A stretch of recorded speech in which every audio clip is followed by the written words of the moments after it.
Сдруженијето на пензионери од Кочани за идната грејна сезона обезбедува огромно дрво за пензионерите од општината, а годинава 1200 пензионери ќе добијат огревни дрва обезбедени од јавното претпријатие Македонски шуми, подружница Кочани и Пехчево. Имено, во изминатите години пензионерите се соочија со голем број проблеми во текот на добивање билет за уплата на рати за огревно дрво.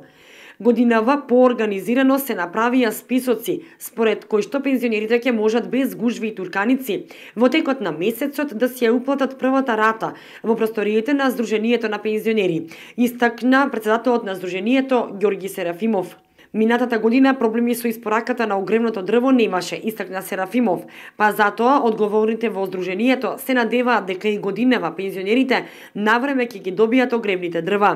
Со подобрувањето на временските услови, уште од месец март, пензионерите ќе ги добијат уплатените огревни дрва.